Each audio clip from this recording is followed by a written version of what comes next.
Good morning, afternoon, and evening, everyone. And let me welcome you to the get it? Because there's four,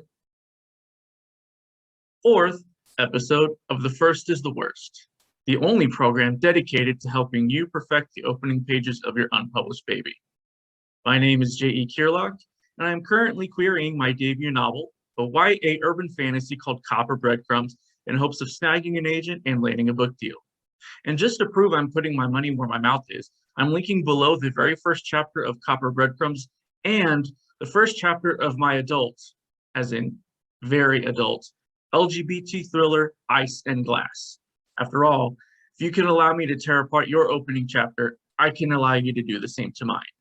Now, for the adult chapter, there might be things that can trigger you. So, fair warning. Now, if you or anyone you know is interested in a free critique of your full, polished, and unpublished first chapter, maximum of 5,000 words, then submit to FirstistheWorstPodcast at gmail.com. I accept all genre fiction, except erotica and fan fiction, MG through adult. Don't forget to like and subscribe to the channel, hit that little bell, and be notified about all future episodes. It will help me out greatly. You can also follow me on Twitter at JECEARLOCK, and also The First is the Worst at FRSTISTHEWRST, both in the description below. Today, I'd like to talk about goals. Every book starts with two goals, the MC's goal and the author's goals. What goals does your MC have at the beginning that will invariably change with the inciting incident? And as the author, what are your goals of the opening chapter? What do you want us as readers to extrapolate from the beginning? What vital information must we know right away? Today, I'll be discussing goals with author Alexis Sprague as I read the first chapter of her YA sci-fi dystopian novel, The Shift Activation. So without further ado, grab a nice glass of your favorite drink, grab a snack, and let's do the time warp again. Evening, 35 years post-shift. I'm sending this story back to you in the hopes that even a few of you will heed my warning. If humans do not change, the shift will occur, shattering everything you know. Literally, this book is your future. Anyone can lead, and everyone will have to if you are to avoid the coming crisis. Good luck. Animus, 31st century AI system. Nothing had gone according to plan today.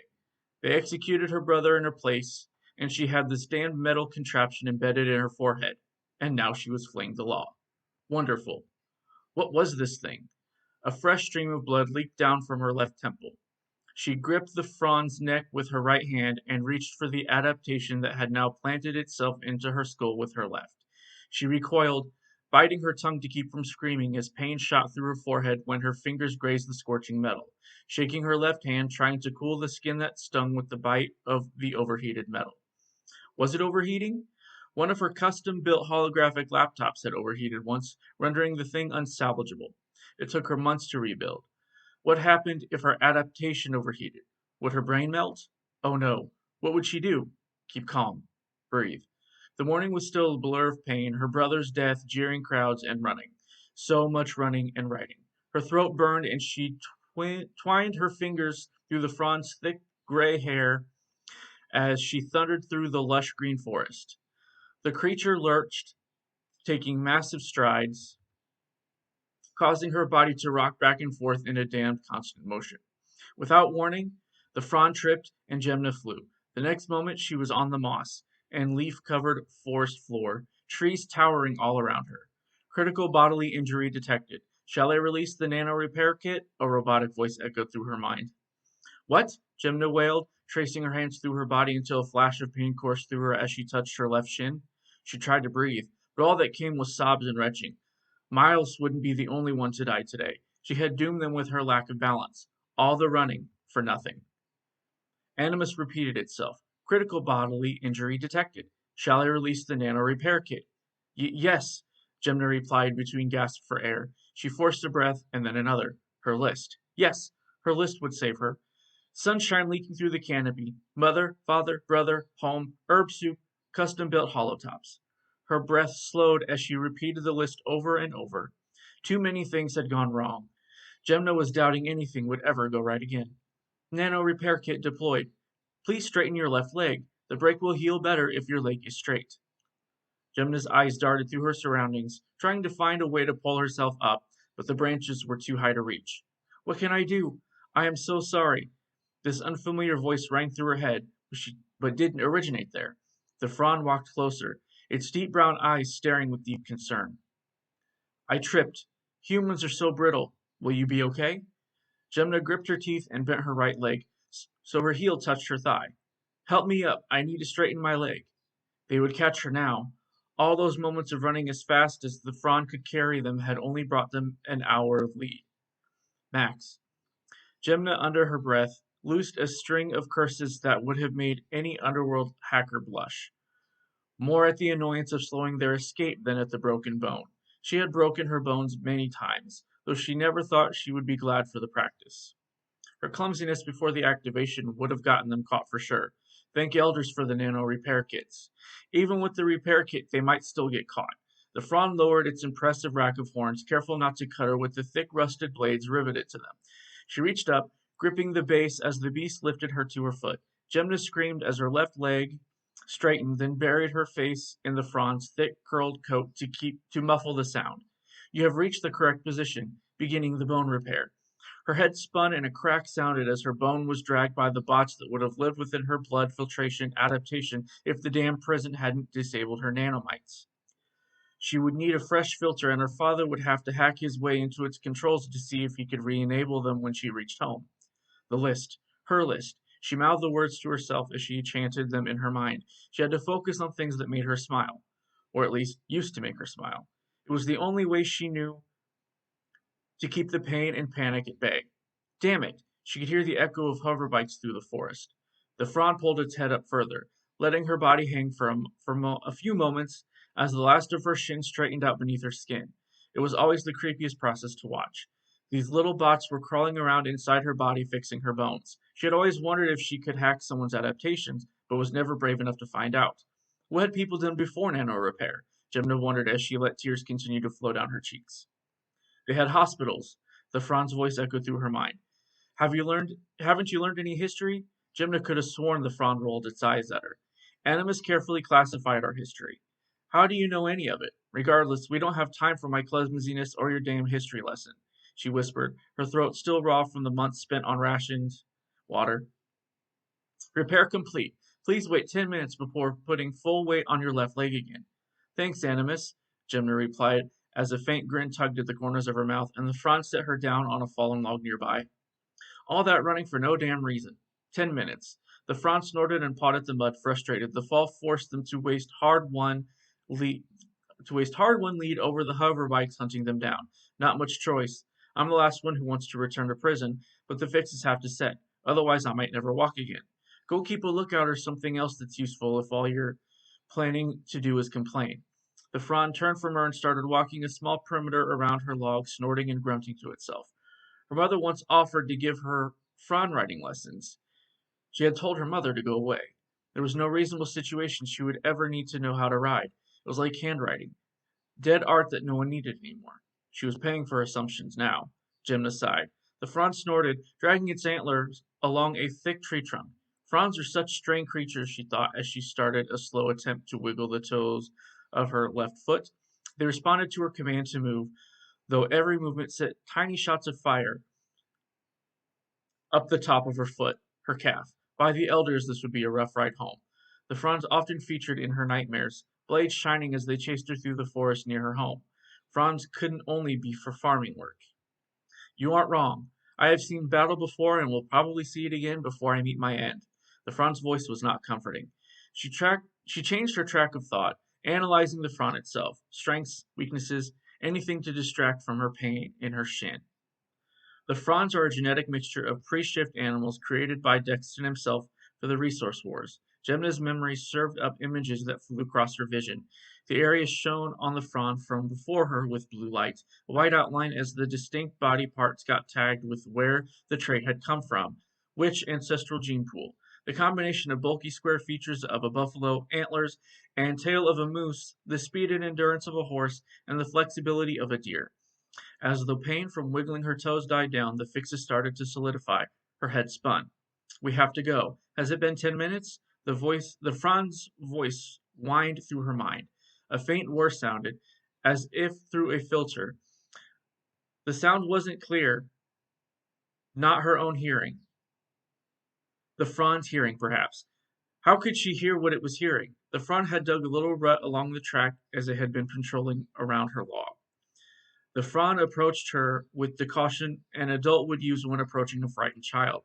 Its statement had cut through the panic coursing through her veins when she heard a faint whir purring through the forest. No, it hasn't. Only a few more minutes.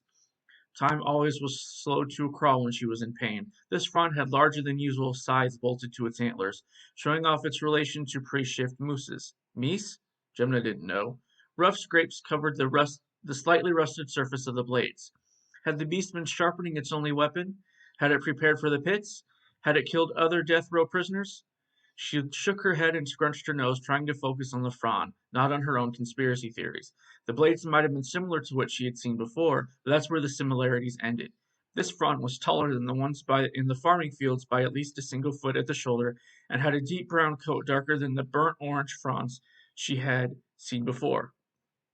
Maybe because it had spent its life locked inside instead of being forced to work the fields. Gemna stared up at the Xerian continent's finest genetic manipulation specimen. Why had this one refused to pair with a human partner? Any beast from the pits couldn't have a human partner. Why had it taken her side? Why now? What did it have to escape? Xeria treated all creatures humanely, even in the pits, right? How long had this Fran suffered? She picked at the grime under her nails. She had been sure prisoners wouldn't be subjects of torture. Maybe this beast had been through the same treatments. How did Xeria handle defective splices who refused human partners? She realized she didn't know. Gripping her right temple, Gemna attempted to keep the forest from spinning around her. Too many thoughts, not enough time to process all and answer all of them. She hated rushing. Later. She would ask the Fran later. How could this have happened? Miles died as she awakened to save him. She had commanded the splices and escaped astride a creature straight from her nightmares. Her brother's dead body lying limp in the dirt pit. Gemna traced her thumb along her opposite palm, spelling the word breathe in light touches over and over. The dull scrape of her fingernails along the sensitive skin brought her back to the present. She shook her head softly, flexing her foot and then pointing her toes. Her leg was feeling better. Escape first, ask questions, and freak out later. This beast had run away with her voluntarily. I'm not a beast, and we have no time for this internal crisis you are having. Hop on. What? Fine. It's been 9 minutes, but fine. Gemna muttered more to herself than the creature, showing more annoyance than the Fran deserved as she trilled her lips with a sigh. The creature was trying to keep her alive. Not that she deserved to live. It also seemed to know what she was thinking. Something weird was going on with the adaptation she now had embedded from the center of her forehead to her left temple. Focus. Escape first. Her family would know where she should go. Gemna grit her teeth and pushed her hands into the damp log, causing her leg to shake as she took a slow, steadying breath before rising to her bloodied feet. A flash of memory almost knocked her right back on her backside. Elders! Her mind ached as it reeled. She was alone, locked in pure darkness, silence suffocating her except for the incessant drip of a leaking faucet somewhere in the underground prison complex she called home for weeks. Months? She didn't know. No, this can't be. Miles was dead. She had escaped. She was free. Her breath hitched, not so much in pain as it was to remind her she had escaped. Rich, mossy smells filled her still overwhelmed senses as she took a free breath of air, then another, then another. Her list, sunshine leaking through the canopy. Mother, father, brother, home, herb soup, custom-built holotops. She stretched her arms to the forest floor, grazing her fingertips, a light caress barely ruffling the fallen leaves that coated the moist ground before reaching skyward, ignoring the pain coursing through every nerve in her body. Pain was her norm these days. Her list. Gemna let herself slow down. She escaped. The stretch she used to greet any challenge that had been part of her training her father forced upon her reminded her that her body was still hers. The list. The things she repeated to keep her mind from consuming itself in that damn darkness. Earth to girl. We must leave. The Fran lowered onto its knee with a huff of what had to be exasperation for her ridiculous meditations. Gemna's eyes shot open as if she got sent back to her body from somewhere far away. She gripped the Fran's neck and crawled atop the beast that kneeled before her, grunting its impatience. Her feet slipped on his slick coat, but she found a solid foothold and swung her leg across his back. Her entire body pulsed in pain as she tensed, forcing herself to bite down a scream. The edges of the Fran's blade blurred for a moment as she reeled. Breathe, damn it! She stabilized herself, gripping the Fran's thick mane a bit too tight for comfort. The Fron huffed frustration as it looked back to ensure she was in a suitable riding position before it rose with a move that was anything but graceful. They were once again running through the dense forest. The movement was agony, but all she could see were Miles's eyes, the slow black expansion from his pupils as the venom consumed them. His pure anger boiled into pain, excruciating pain, as the crowd cheered around him. Where was he? Had the beast gotten his body out of the pits as she had commanded? She hadn't checked. "Where is my brother?" Jimna asked over the wind roaring in her ears. "There."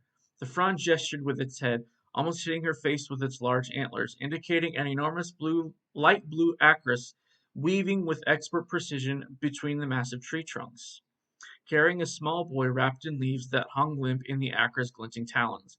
Little nips of pain, almost like tree branches hitting her, flashed over Gemna's body as she focused on the flying splice. The acre's claws encircled Miles' small waist as they flew. She stared up at his body as it swayed. What had she done? Had he endured the same torture she had? The acres caught her stare, and her mind flashed back to the night of her arrest, when three acres dove from the forest canopy, their hound-like bodies slamming her to the ground as their glinting elliptic eyes seemed to stare through her. She hadn't even heard them coming. The damned beasts were almost silent as they stalked across the skies. All of this was her fault. She was the one poking around looking for trouble. Miles didn't deserve any of this. It was all her fault. A flash of pain ripped through her shoulder as the acris above hit a large branch. Snap out of it. The acris Azarius has your brother. You can't fall off again. We have to get to your home. Focus on me. Lend me your strength like you did at the pits. What do you mean? Jimna's mind reeled through the events leading to the forest escape. As she gripped the frond's mane tighter, it took a deep breath and quickened its pace, running faster than she thought possible. Focus on me as you were Azarius. If you focus, your adaptation will couple with mine, and I won't tire as soon. If we had time, you would train for a long time to do a full dive. But I need your strength if we will make it out of this alive. Gemna's breath quickened. Her arms and legs burned with overexertion as she gripped the frond's back and neck. She had never been good at putting her thoughts back in their respective boxes. Once they escaped, it sometimes took her weeks to put them back. This was different. Her life depended on it. Miles depended on it. So she tried to push aside the noise of her panic and think about Franz. The sizable wild fronds she had seen in the woods while training with her dad. The fronds that helped farmers work the crops all over Zyria with their gleaming scythes swinging in the afternoon sun. The scythes were far too well enforced to simply mow down crops. Those blades, the inspiration for most of her damn nightmares. Then Gemna's attention shifted, feeling all too connected to the frond now galloping beneath her. She could feel it, the strong racing heartbeat, a pace that sent renewed shots of fire up its legs with every stride through the rough, ankle-twisting forest floor. Why couldn't she breathe? Nothing was right. Nothing about this was right. Her body wasn't hers anymore. It felt different. She was a frond, or at least that is how it seemed. Not any frond, this specific frond. She gasped for breath, despite the weight pressing down into her chest. A slight pull for something Gemna couldn't describe came from the crown of spear-shaped domes that still bled from their installation only a few hours before. She did not understand what this adaptation was, but she couldn't think about that now. Franz, focus. The armor they wore in the capital. Was it a show? A quiet thrum of heat bit her skin at the border where the metal now met flesh. She scrunched her face. What was happening to her? Was this what the beast wanted? Her vision blurred, and Gemna was off to her list as the pull of power got stronger. Sunshine through the canopy. Mother, father, brother, home, herb soup, custom-built holotops. Gemna gasped for air, the lack of oxygen dragging her away from the comfort her list offered. The pull of her strength bade to tear her apart. Unbearable pain thrummed through her as she began to lose her fight to stay conscious. She slumped and her grip on the Fran's mane loosened as her vision blurred again, this time somehow clearer. It was as if she saw the world through another point of view. Phantom pains from the Fran galloping through the dense forest flashed all over her body. Her breaths were rapid, but strong for a moment. She was the Fran, exactly like before. As her mind wandered, every part of her body strained to keep the bond. Focus, Franz, just hold on. She glared at the speckles of rust on the Fran's blades, trying to think about all the Frans she had ever seen. Did any of them have rusty blades? Gemna swore through her gritted, now blood-soaked teeth. This better work. That's all I need for now. Hold on and rest. Gemna's vision blurred again. She could breathe. Deep, comforting breaths filled her lungs as everything became clear. The pole vanished entirely and left a void that quickly filled with throbbing pain of the worst migraine she had ever experienced. Is this the pain that her mother went through during childbirth? Gemna would have bet money that this was worse and made a note to thank her mother for surviving this soul-drowning pain.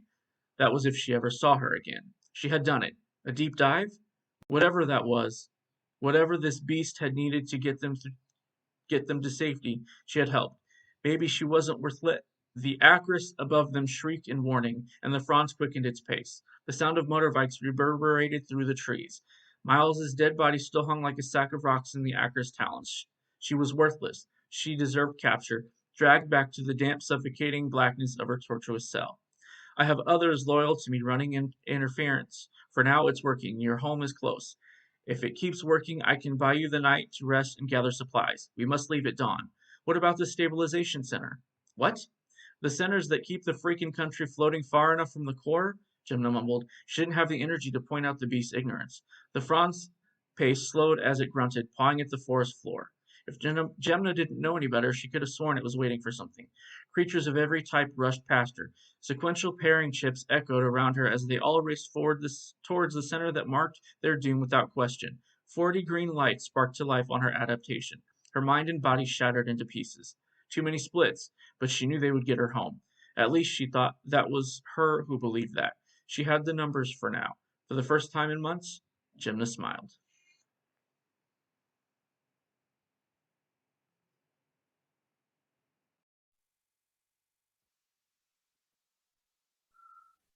All right, and we have with us today Alexis Sprague.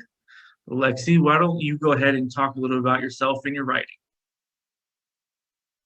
Sure. So I actually never set out to be a writer. I had a really good idea with a friend of mine for a world for a board game, actually. And then we ran out of time to build the board game, and I kept just out, playing with the world that we had created. And I didn't have the time to build like a board game or anything like that because I didn't have any friends who could help me at the time. And I just started writing stories in the world. And so in this case, I kind of just fell into it. And I haven't really ever written anything other than this.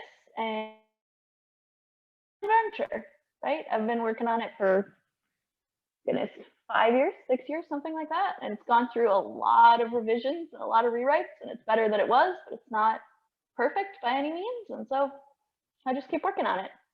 One of my goals is to help you get it to, where you are spiritually content with it. Because I think that's what matters more than anything. Like that's not a matter of perfection, because in the writing world that doesn't exist.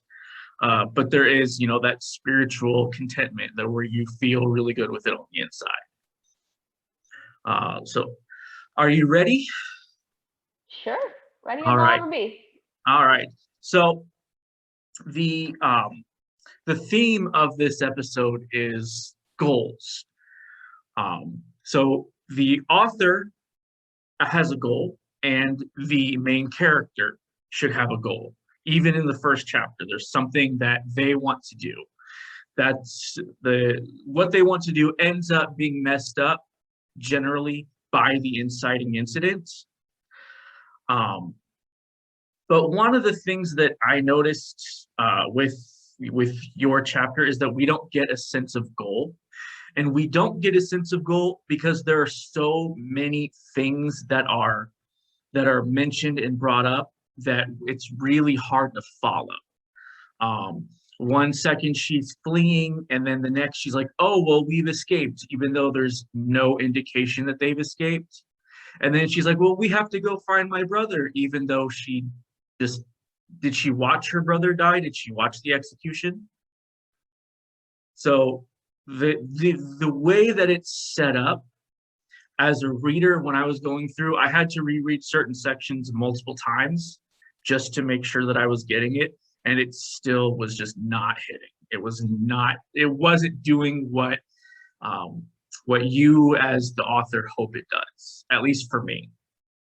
So in terms of goals, I think one way to really focus that is to give her just one goal for the very beginning. I think that's really going to help you focus the narrative and focus her point of view, because her point of view is really, it's so sporadic and so out there that we can't focus on her thoughts because they just go every which way. That makes sense. Actually, part of that is a little intentional. It came from a conversation I had last year when I was starting this version of the rewrite, because previously the story actually started 4 or 5 chapters seeing the first chapter, and so you got like a lot more getting to know her before this event happened.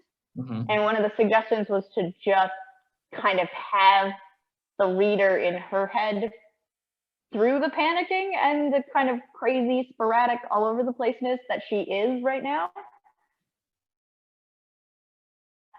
through the whole book. Like, that's just kind of how she is. She's very, like, thinks about one thing and then she panics and she goes this way and that way and all over the place. But it does make for a hard first read. So I think there's a couple places I can think of where I could simplify that down a little more. If you want to do that, then your transitions need to be clear. It's all about transitions, and there were none in what I read, or if there were, they were very subtle, and it just wasn't. It didn't make for clear reading.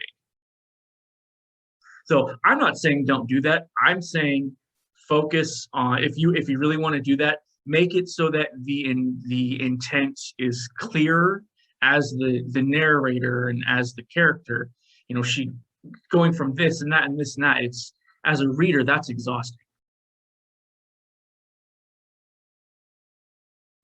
Makes sense. All right. The next thing that I want to bring up is something that it didn't anger me, but it really, I was like, why? And that was your very first paragraph, because it talks about the execution of her brother and backstory. And I think if you rewrite from the execution, that's going to be the perfect hook to draw in your reader.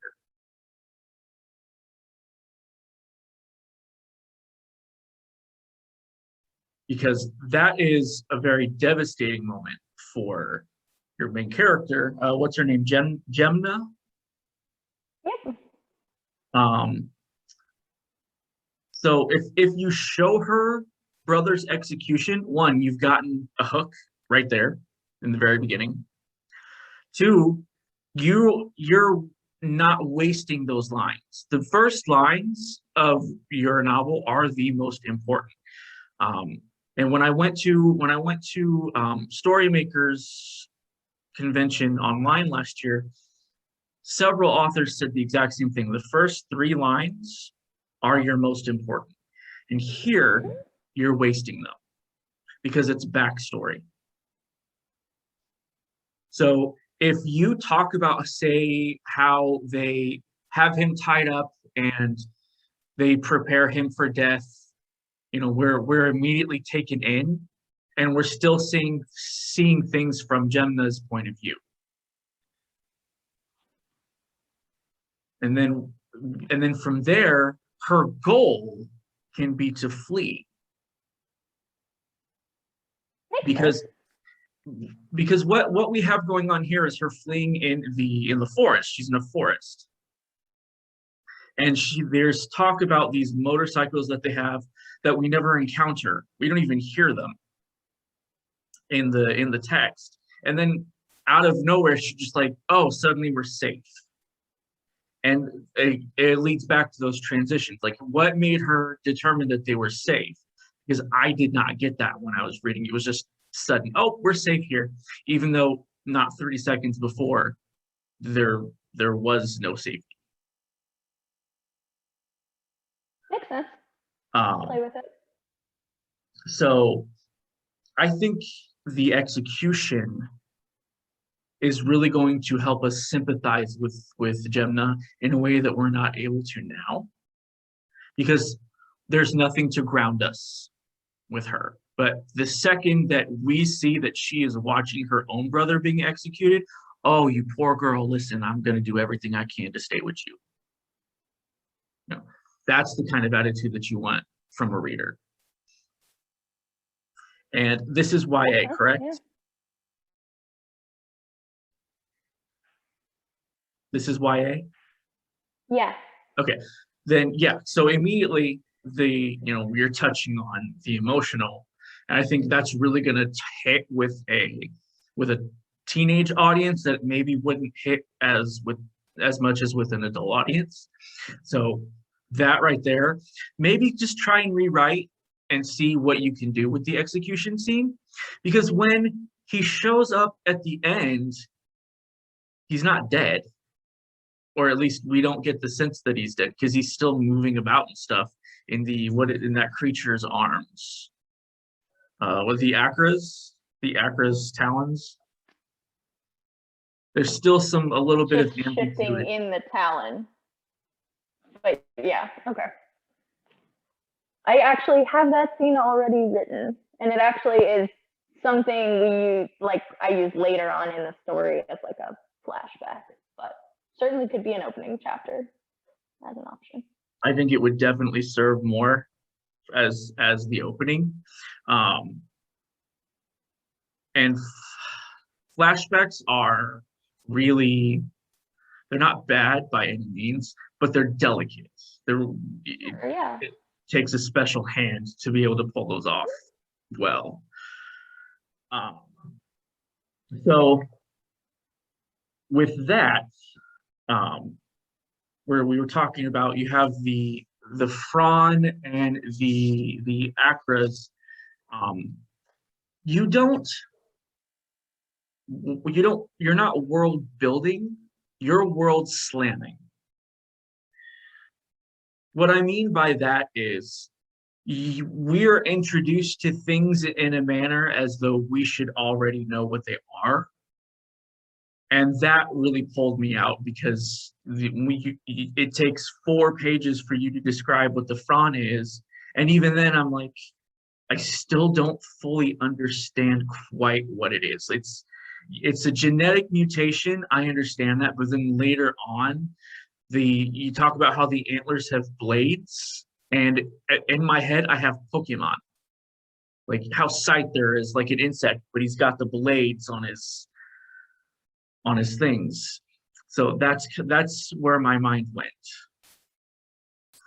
So pull back on the fast pace of it all, because this is, for me, it's a post-apocalyptic YA, which perfect.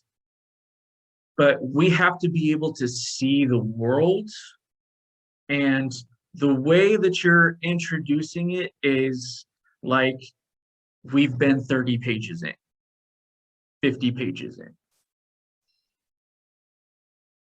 So the second you introduce the Fron, tell us what it is.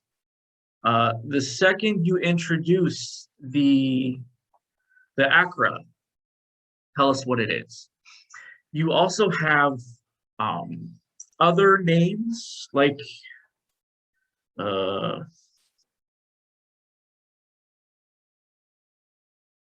Animus, with the voice between the animus and the Fron, I can't tell whose is whose.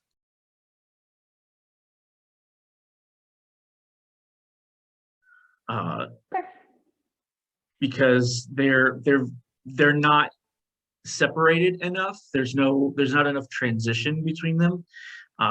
Dialogue tags will help, or having one be in italics and the other be in quotes might help as well.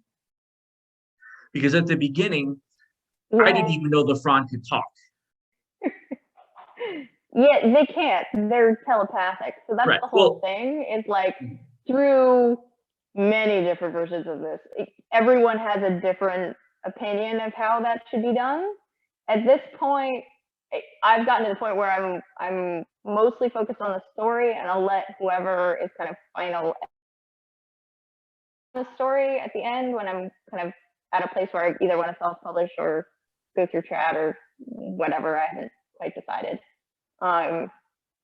Make the decision on the best way to present that, because frankly, I've spent a lot of time redoing it a bunch of different ways, and it's never quite that right.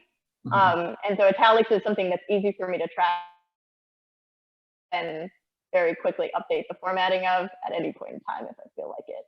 So why don't you, okay, so if the animus is the metal robotic thing in her head.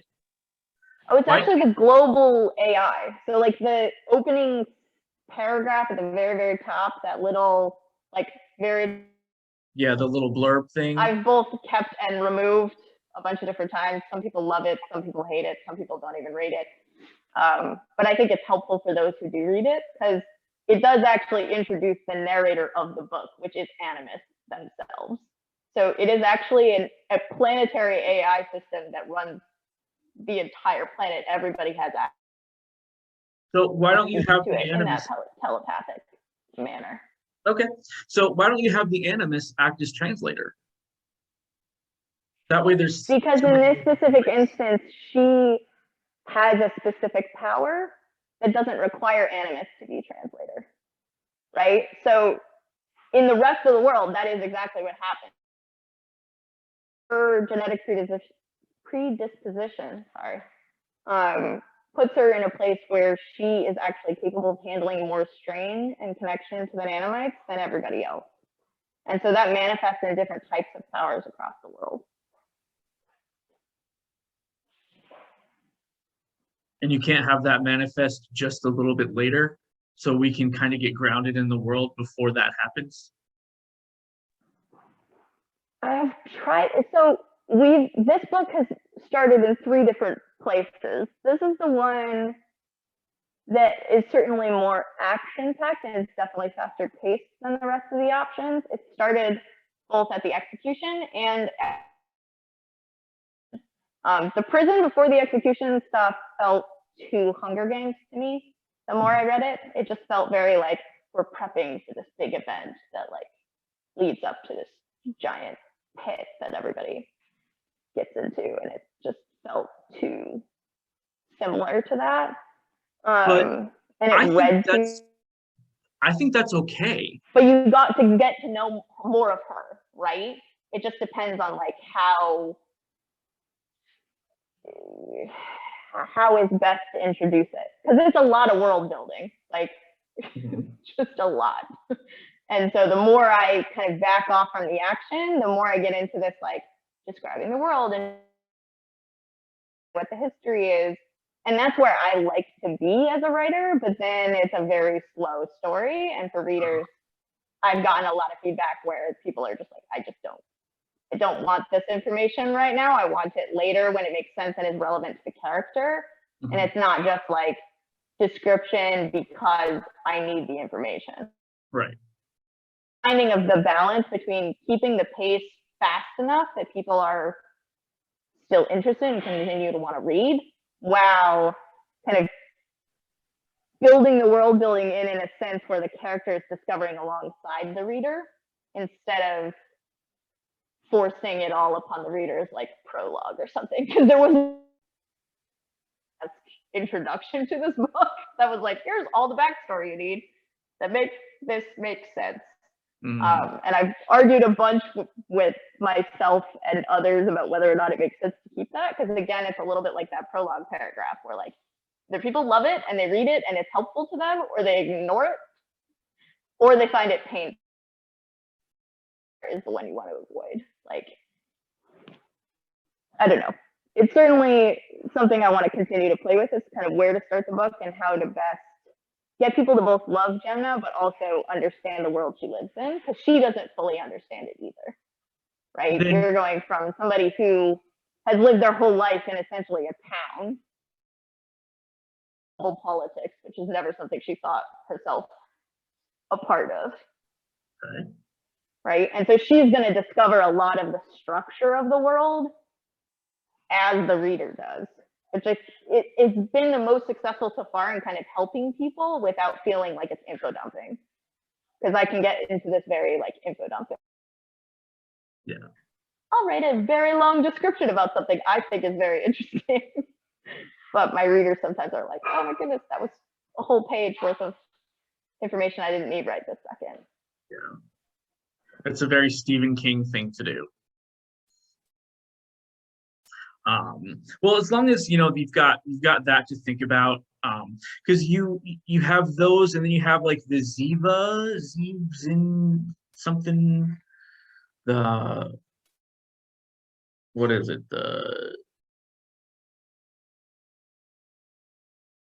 it started with a Z. I can't think of one that starts with a Z. It was like, it's supposed to be some sort of like God character or something like that, because you mentioned the elders, Eldars, which I don't think they need to be mentioned thus here, because we don't know what they are, and there's really no explanation of what they are. And then you have like, it's like Ziva or Zivan or something, Zirian. Ziria is the place she is at. But you have Zirian and then Ziria. Right. Ziria is the place. Zirian is who she is. Like, I'm an American. Okay. That's just place and people. I think what helps a lot with that is that there's a map I've been working on, which will like have little descriptions and things, places and people, which will help a lot. But again, it gets into that, like, how much pretext do I really want to give people before we, because even starting at the execution, you won't get that information. But you can say the Zirian police, the Zirian army, something along those lines. Yeah, that's a good idea.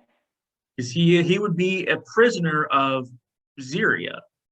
So it's whatever ruling forces of Ziria he would be the enemy against. And consequently, she would be the enemy against, because it's supposed to be her execution. Or that right there, the fact that she's watching an execution that's supposed to be hers, I mean, I think that's an incredible opening. Yeah, it's certainly something to play with, because I already have it in the book. I just have to reorder it a bit. Mm-hmm. And I think if you play with the was part of the original story that started at the prison level, so. And if you play with with the world a little bit more, maybe don't introduce the Franz or the all the creatures right away, but let us see the humans first, and then show maybe the her escape and using the Franz, and then her brother being taken away by the creature at the at the end. It's confusing. That's the one thing that I can say just throughout. It is so hard to follow because there's no transition, and it's almost like rambling. It's almost, and I hate to be this harsh, but it's almost like rambling by someone who doesn't speak English and their rambling was translated.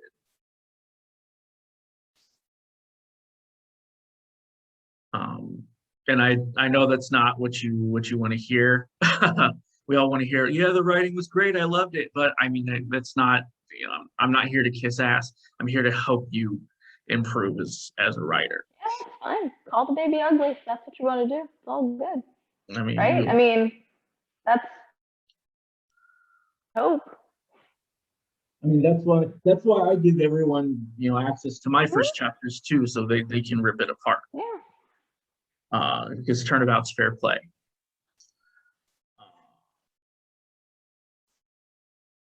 I will say that I really like the idea of the fronds. I like what they do.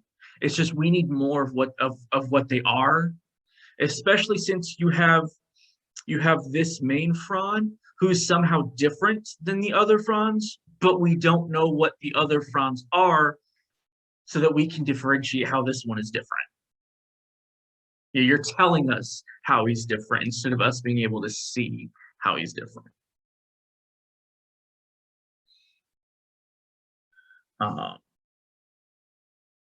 I like the idea of her having a normal childhood.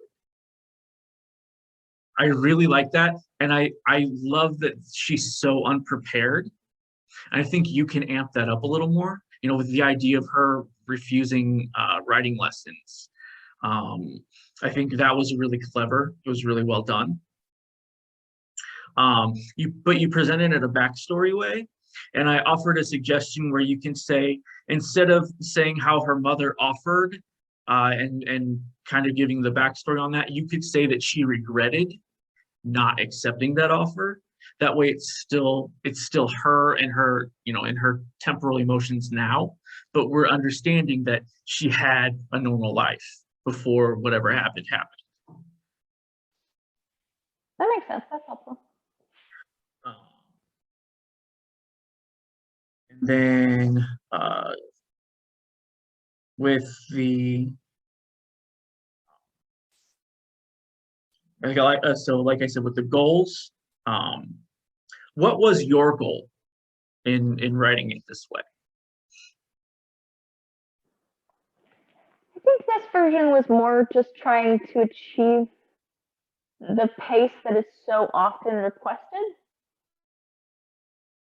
This was much slower, and you kind of got to know the world through a lot of different interactions. This was in response to a request that I got at a boutique writing conference last year before COVID started, where the editor who worked for one of the big, like, I've read your first 10 chapters.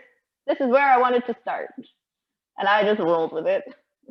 And so it's been kind of an interesting process because it's forced me to kind of course correct into something that's more character driven, whereas the first draft was more kind of world driven, for lack of world driven. Because that's really where world driven or plot driven. Like, really, the first version of this is just me describing the world, and like the characters were just things in it, or just actors. Right. Like I wrote the first version of this because I really liked the apparent in the first draft, because it was just like all world descriptions all the time. Mm-hmm. And so it's been a process of learning how to write in a more character driven way, but I think I've ramped the pace too much in reaction to that, based on what you're saying, right? Is like we've swung the pendulum far too far. Yeah, and it's left you kind of in the dust of it, which is unfortunate. Yeah, it's like we're being trebucheted directly into this world. And we kind of need to be like seesawed into it instead of just bang. Have you ever played Zelda Wind Waker? I haven't. Okay, well, there's a scene at the very beginning where Link is catapulted off of a ship in a barrel to this fortress, and he slams into a wall and he falls, and that's kind of how it felt reading this. So like it was just slam, and then you fall. Um, so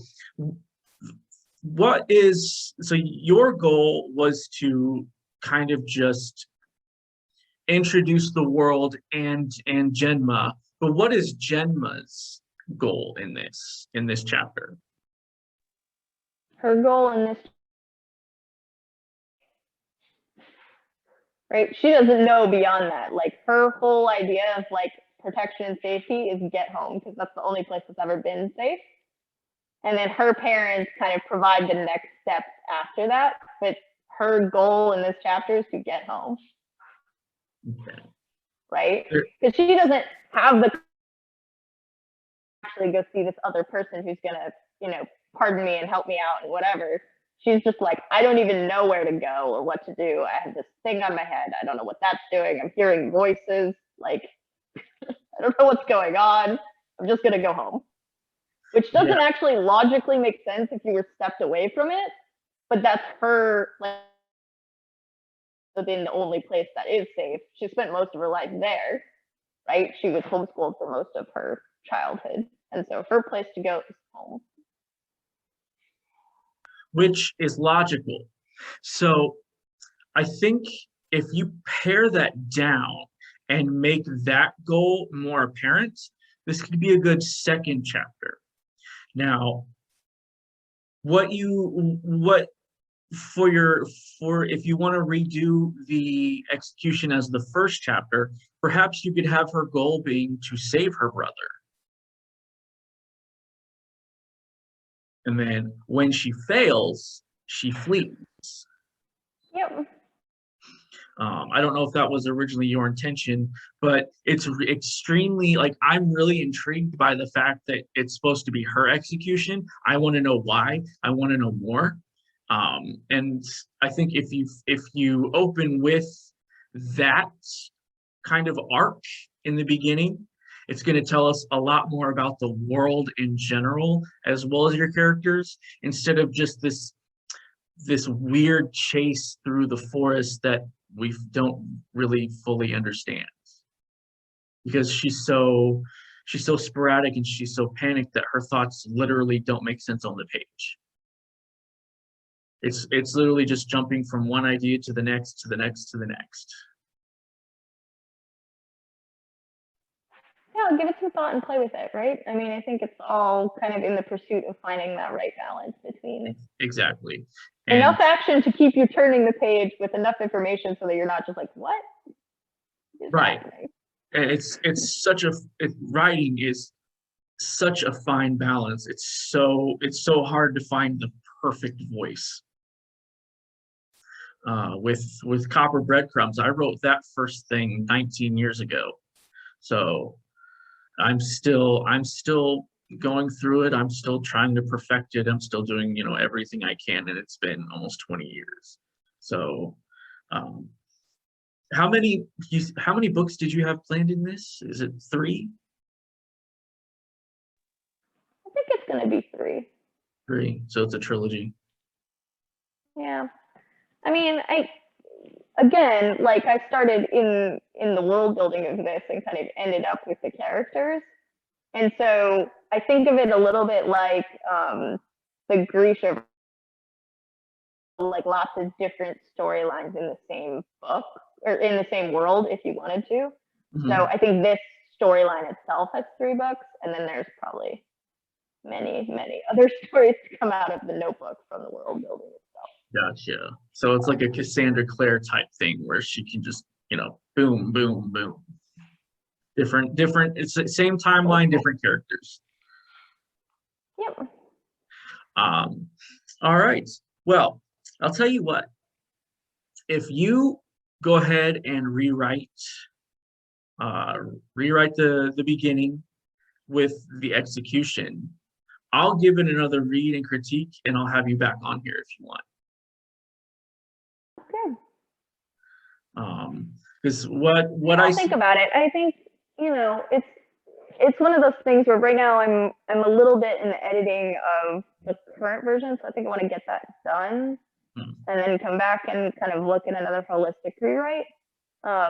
Just because there's like consistencies and stuff that I'm fixing now.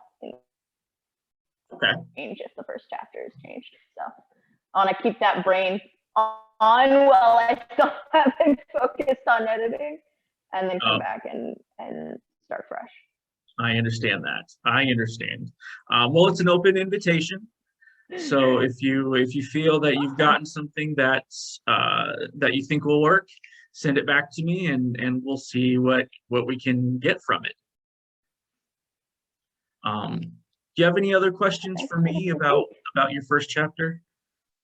I don't think so. Yeah. It's certainly a balance to go find. So it is. And thanks for it. And I'll keep you in the loop as we get more fixed in it. All right. Well, then, if since everything's good on my end, you have a great rest of your day, and happy writing. Yeah, you too. Thanks. Thank you. Bye. And once again, this has been The First is the Worst. I'd like to thank you for joining me tonight, and a special thank you to Alexis Sprague for allowing me to critique her first chapter. I hope that she's able to use my critiques to help her writing, and the same for you at home. Remember to think about your goals. What do you want your MC to want at the beginning of your work? How will their goals change throughout the course of the story? And what goals do you as the author have? Keeping these things in mind is definitely one way to help your narrative. Just a reminder that if you or anyone you know is interested in a free critique of your full, polished, and unpublished first chapter, maximum 5,000 words, then submit to FirstistheWorstPodcast@gmail.com. I accept all genre fiction except erotica and fan fiction, MG through adult. Don't forget to like and subscribe to the channel, hit that little bell and be notified about all future episodes. And follow me on Twitter at JECEARLOCK, and also The First is the Worst at FRSTISTHEWRST, both in the description below. And for now, I shall bid you farewell, and until next time, may all your writingest dreams come true.